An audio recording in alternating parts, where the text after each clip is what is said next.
Hello, Goobers. It's me, your favorite Goober, and I have an update for you today. And this is going to be talking about a character for Project Fear, specifically the guy who's afraid of plants. So let's get right into it. The first thing I want to mention is that I've decided, personality-wise, either way I want to take this character, which is two directions I'm thinking of. I am really confident that I'm going to make them a more science type character. Um, it's kind of just a gut feeling, but I feel like they are just a good character to use as one of my science characters. Um, it's always fun to have somebody who's curious about the world around them, who's curious about how things operate and whatnot. And I think having a couple characters like that in the main cast could be very beneficial for me. And it would help drive a certain plot line forward because a mystery is definitely going to be a part of Project Fear. Um, but I will not dive deeper into that. Instead, I will talk about the character once again. So I mentioned there was two different ways that I was thinking of taking him in. And this involves the simple question, which I'm going to basically face for every single character I make, which is, does their fear and subsequently their power manifest in childhood or adulthood?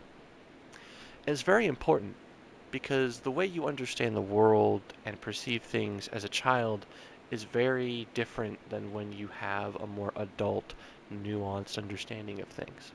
If you develop a deep fear in adulthood, that's going to obviously present very differently for your power versus a child whose mind doesn't fully comprehend and understand everything, which is why a power might manifest and it might be this weird, almost uncanny representation of whatever it is they're afraid of because they don't have that understanding that would usually come with uh, you know a longer lived life, right? And so with that in mind, I have two different ideas for how this character manifests his powers, and they'd be two very different powers. The first one is a little more fleshed out. This is the hypothetical for if he developed his powers in childhood. I have a little mini kind of story for it, and I was thinking that perhaps there's this TV show. It's meant to be like a children's horror thing. I want to say something similar to Goosebumps. I don't think Goosebumps was really meant for that old of an audience. I'm thinking like, you know, probably 12 and up, maybe even younger. I don't really think Goosebumps is, at least a majority of the time, that crazy. I'm not a horror expert. I don't even really know the age rating on Goosebumps, so perhaps I'm incorrect. But when I think of like a horror medium that's like not really too mature, I think of like Goosebumps, where it's like, yeah, a child could watch that and they're not really going to be scarred for life, most likely, and like whatever.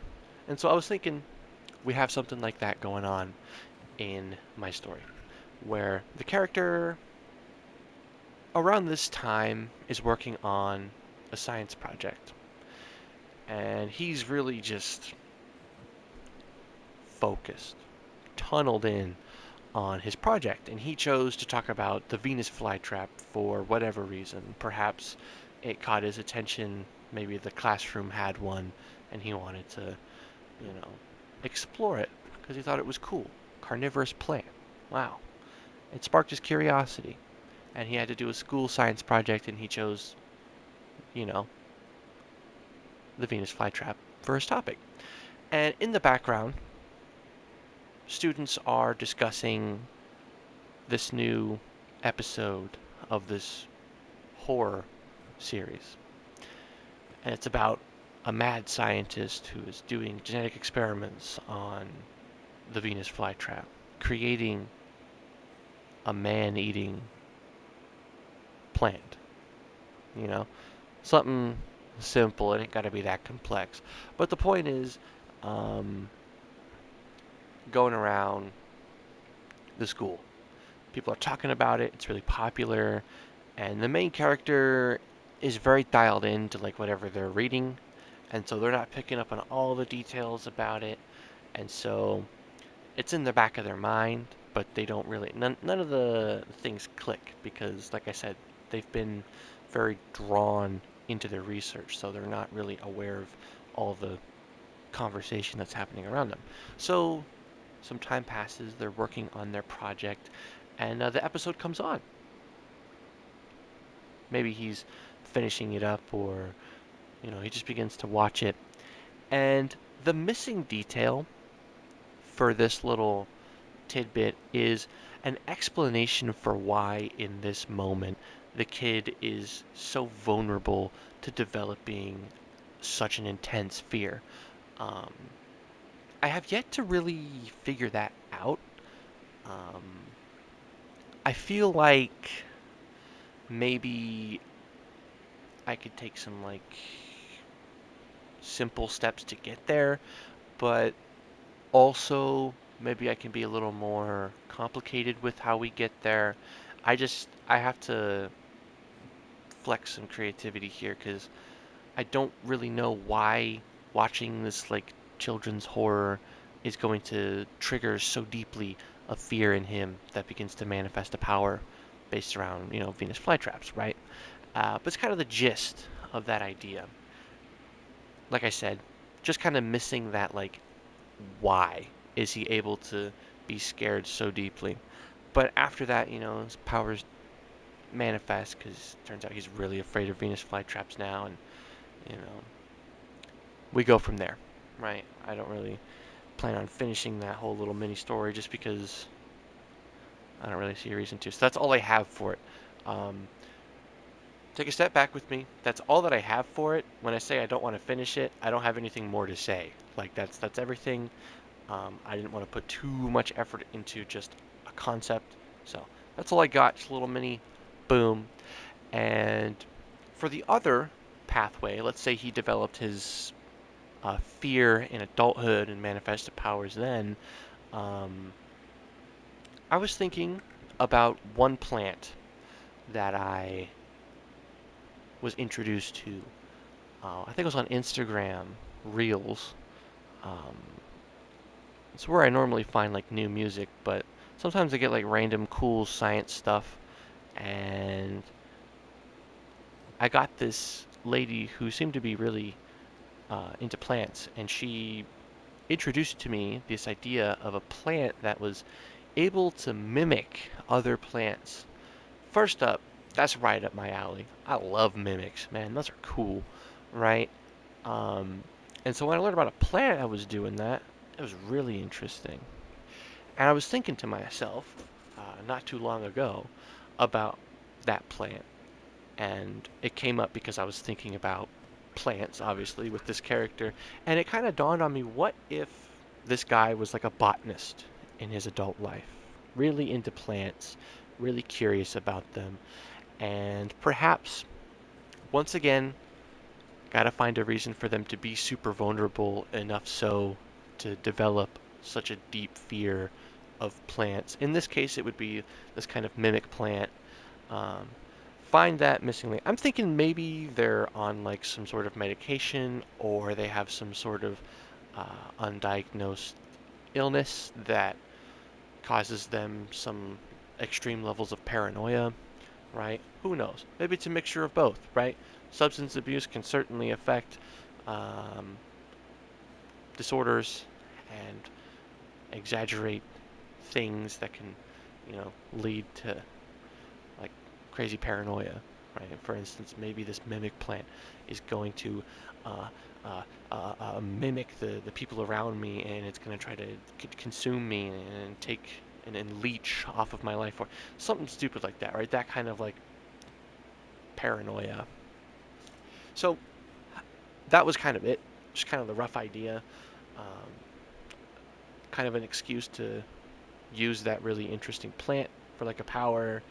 Um, I definitely think botany might be the direction for this character in general, um, which would be kind of interesting because his biggest fear would be, you know, if it's in childhood, like a Venus flytrap, or in adulthood, um, be a little more complicated, because if he develops his fear in adulthood, I can write the story about him being interested in plants and botany throughout all his life, and then this big traumatic moment maybe breaks down his love for botany, and maybe he tries to abandon his his passion because of this fear, right? We can maybe explore something like that for his character, but I don't really know.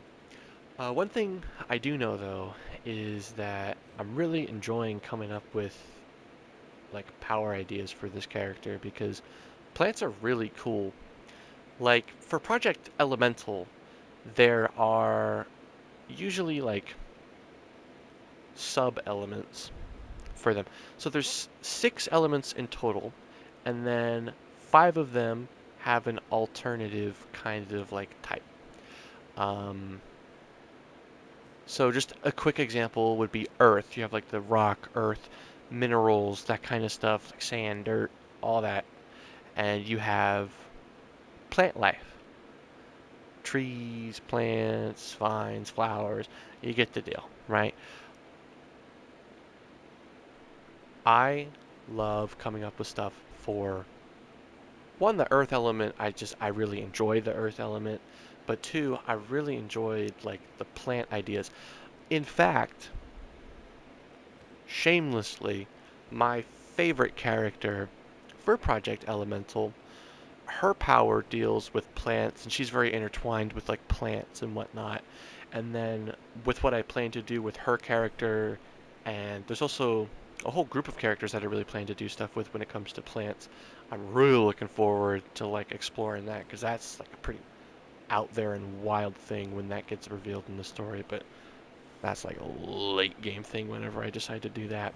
But like plants are just like really fucking cool. And honestly, you can make a whole power system based around plants, because there's just so much diversity. It's really freaking epic.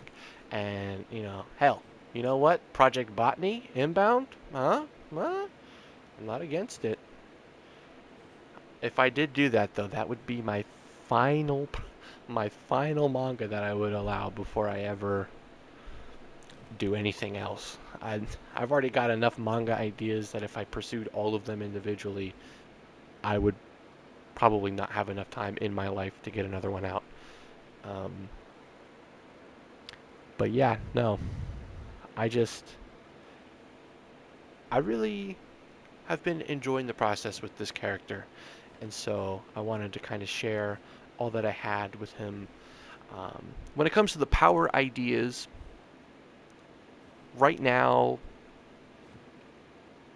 they're not fully developed, because I kind of want to find a more concrete answer to the question of childhood manifestation or a more adult age of manifestation for their powers and fear. Because once I do that, then I can really iron out details on what caused them to be afraid. You know, iron out the details of the meaning behind their power, what it represents, how it, works, right? Because your fear, let's say, is, Venus flytrap, but your power is kind of the ability to take control of that fear. So how do you take control of like a Venus flytrap? Well, that seems pretty easy, And since it was a child when he developed the fear, his powers might be a little more, quote, cartoonish, in a sense. So just kind of like, that's a very rough thought process. There's a lot more effort that needs to go into anything, but like that. But yeah, that's kind of it. I am stuttering, failing to speak coherently, which tells me that it is time for me to wrap it up for the day and get some good night's rest. So I'm going to end it here. Thank you all for your time and patience. I hope you were entertained by my ideas. If you have any questions, please feel free to ask them. I love answering them. With that being said, that's everything though for today. Good night and good luck. I hope you all have a wonderful day. Bye bye.